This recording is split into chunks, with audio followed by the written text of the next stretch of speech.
lah gituin aku sendiri. Iya kan.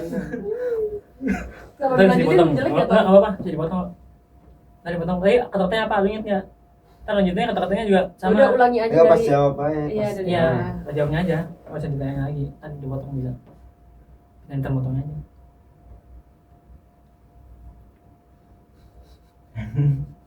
Ya.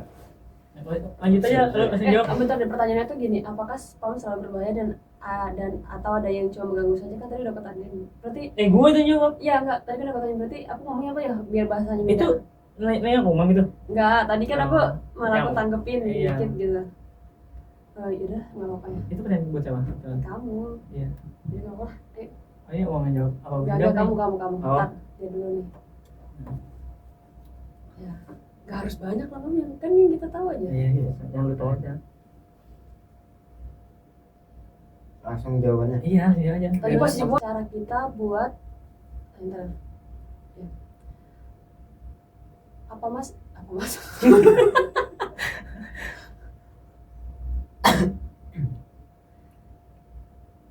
Apa nih mas cara yang kita lakukan ketika kita nerima spam terus menerus dari orang yang sama aja nih? Dari pengirim yang sama. Ya. Ada cara nggak nih mas? Gimana caranya kita untuk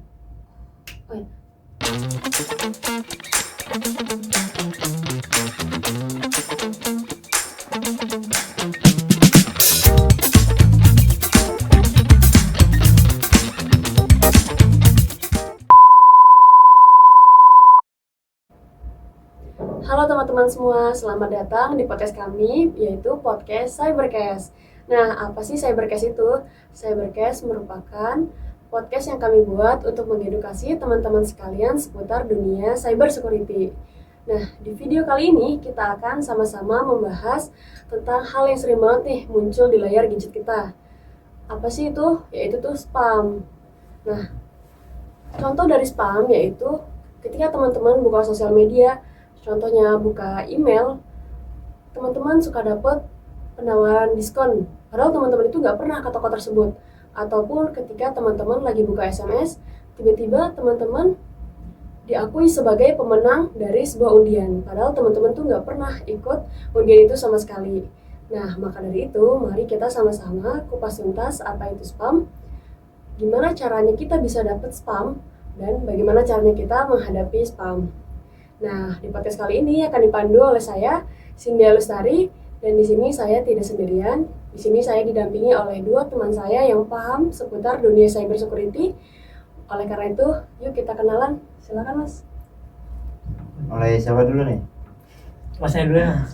Oke, perkenalkan nama saya Muhammad Hodibul Umam dari 2EA Kampus Politeknik Gajah Tunggal. Perkenalkan, nama saya Arif Kitomi Aziz. Saya dari kelas 2 Elektronika A, mahasiswa Politeknik Gajah Tunggal juga. Baik, terima kasih kepada Mas Umam dan Mas Tommy yang telah menyempatkan waktunya. Bagaimana Mas kabarnya hari ini? Sehat? Alhamdulillah sehat. Sehat. Alhamdulillah. Alhamdulillah.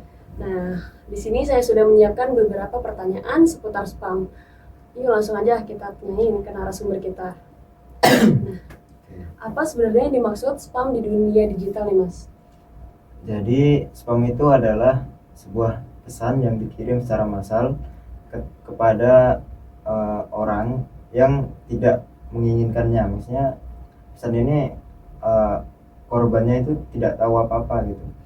Nah, spam biasanya macam-macam tujuannya. Ada yang cuman iseng untuk mengganggu orang atau bahkan bisa sampai penipuan. Nah, seperti itu. Jadi spam ini rada bahaya juga ya Mas ya? Iya, bisa jadi bahaya, bisa jadi enggak. Tergantung kita menyikapinya. Untuk bentuk-bentuk spam yang paling marak saat ini tuh apa aja Mas? Nah, jadi untuk bentuk-bentuk spam yang paling umum dan saat ini sering terjadi itu bisa berupa email spam, spam SMS dan WhatsApp, lalu ada spam komentar, spam di media sosial, lalu ada juga spam yang sering dipakai orang ini juga spam aplikasi. Ya. Nah, pertanyaan yang paling umum nih, kenapa sih spam itu bisa muncul gitu di sosial media kita? Nah, jadi kenapa kita bisa dapat spam itu ada beberapa faktor. Yang pertama bisa dari bot. Jadi bot itu dapat secara acak menyusun email atau enggak nomor yang tanpa sengaja nomor kita terdeteksi gitu. Jadi bisa dari situ. Kemudian atau enggak kita pernah masuk ke sebuah situs, mendaftarkan akun ke situs, entah itu situs apa yang kurang bertanggung jawab seperti judi online lah atau enggak ya, yang lain. Nah itu bisa jadi sehingga oknum ini tidak bertanggung jawab dan menyebarkan data pribadi kita. Itu. Baik. Nah, apakah spam itu selalu berbahaya atau ada yang hanya ganggu saja begitu, Mas? Oke, baik. Pertanyaan bagus nih. Jadi sebenarnya tidak semua spam itu berbahaya, tetapi semua spam itu bisa saja mengganggu. Maksudnya apa? Jadi spam yang berbahaya itu jika spam ini terindikasi sebagai phishing atau malware. Nah, karena phishing itu mengambil data kita, itu otomatis spam ini bisa menjadi sangat berbahaya karena dapat merusak. Nah, dan juga malware. Karena malware itu dapat mengambil data pribadi kita dan juga mengirimkan virus-virus yang berbahaya seperti trojan dan lainnya. Nah, dan untuk spam yang mengganggu itu biasanya hanya berisi iklan-iklan saja. Seperti yang umum lah sering terjadi. Yang kita masuk ke SMS kita, iklan seperti biasanya iklan-iklan makanan, ya, dan iklan-iklan di media sosial. Baik. Nah, biasanya tuh apa kesalahan orang ketika menerima spam tersebut? Oke, jadi kesalahan orang itu biasanya yang pertama ada mengklik tautan yang dikirimkan misal. Nah, kedua merespon pesan spam tersebut. Nah, karena ketika kita merespon kan otomatis dia jadi tahu kalau kita itu aktif. Nah, nanti dia jadi bisa mau lanjut ke yang lebih dalam atau gimana. Nah, kemudian masuki mendaftarkan data pribadi kita karena kita tergocek oleh misal memenangkan undian apa gitu. Jadi kita disuruh mengisi data pribadi kita. Nah, seperti itu bisa. Jadi sepintar-pintaran diri kita ya untuk memfilter apakah itu termasuk spam yang berbahaya atau orang iseng aja gitu yang bisa mengganggu kita. Betul. Nah, bisa nggak Mas spam ini menjadi pintu masuk bagi peretasan? Baik, jadi spam ini bisa menjadi pintu masuk bagi peretasan karena jika spam ini terindikasi sebagai phishing ataupun malware. Karena phishing mengambil data pribadi kita dan malware juga mengambil data-data penting juga mirip-mirip phishing. Jadi spam ini bisa terindikasi menjadi pintu masuk bagi peretas, dan peretas dapat menggunakan media phishing dan malware ini untuk mengambil data pribadi kita itu. Oh iya Mas, apakah spam dengan phishing atau scam itu sama atau beda ya Mas? Kalau untuk spam, phishing, dan spam itu sebenarnya berbeda. Karena kalau spam itu kan pesan massal yang dikirimkan secara terus-menerus dan si penerimanya itu tidak diinginkan. Nah, kalau untuk phishing ya, phishing itu kan sistemnya mengambil data pribadi. Nah, mengambil data pribadi kita. Dan untuk scam itu sebenarnya penipuan untuk mendapatkan uang. Bisa rata-rata kayak gitu, scam. Penipuan online ya, benar katanya. Apa nih Mas cara yang harus kita lakukan ketika kita menerima spam berulang dari pengirim yang sama? Baik, jadi kalau kita menerima spam dari pengirim yang sama, mungkin langkah pertama yang bisa kita lakukan tuh memblokir secara manual ya. Betul. Biar si spammers ini tidak dapat mengganggu kita lagi. Nah, kemudian kita bisa mengaktifkan kalau di email maupun WA, SMS tuh harusnya ada fitur anti spam. Jadi ketika kita mengaktifkan fitur tersebut, secara otomatis aplikasinya itu dapat membaca yang terindikasi spam. Seperti itu. Oh, jadi penting ya buat kita tuh gunain fitur untuk memfilter spam di sosial media kita. Iya, karena kan tentunya mereka kan sudah menyediakan fitur tersebut sehingga bisa kita gunakan.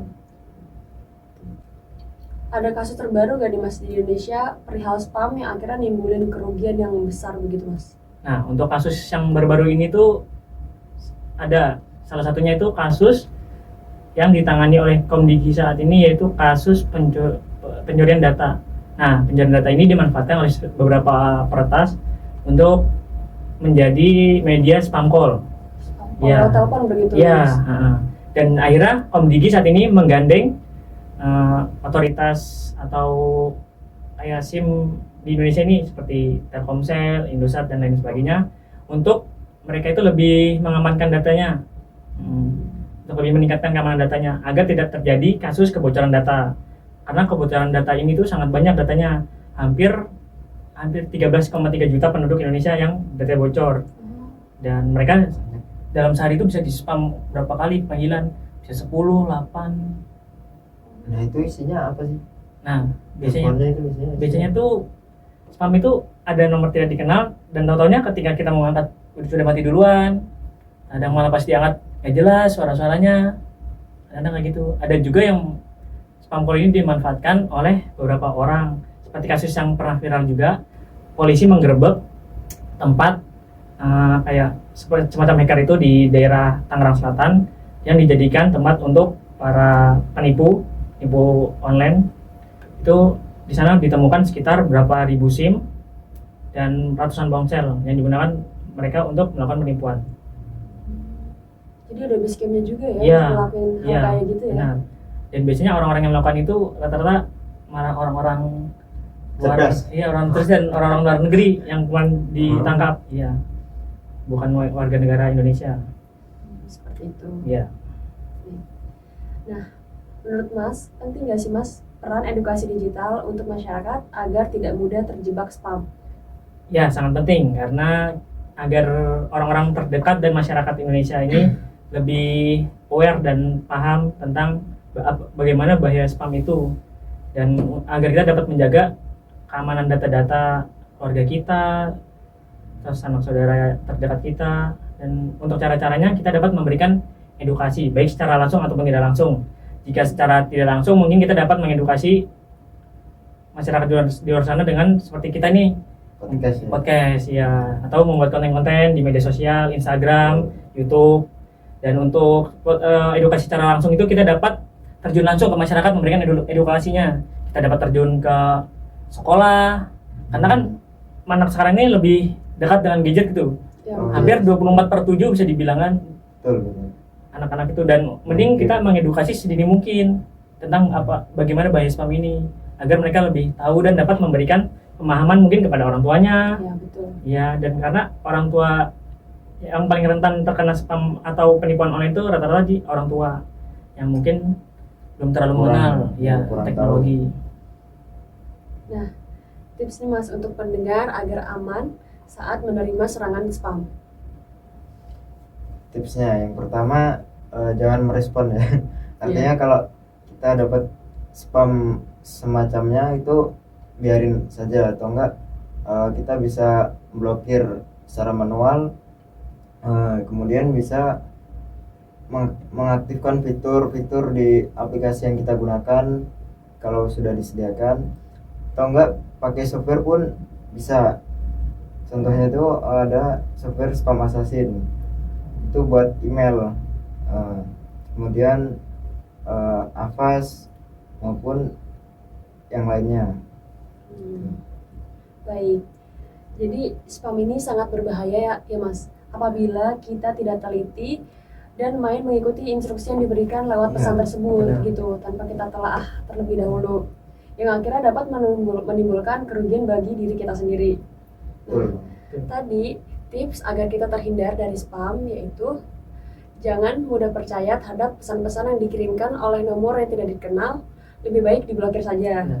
Nah, lalu apabila teman-teman merasa ini sepertinya benar nih pesan dari lembaga resmi, teman-teman bisa pastikan dulu lewat web lembaga resmi tersebut apakah benar ini kontak yang digunakan untuk menghubungi kita, dan juga gunakan fitur spam yang ada di dalam aplikasi tersebut.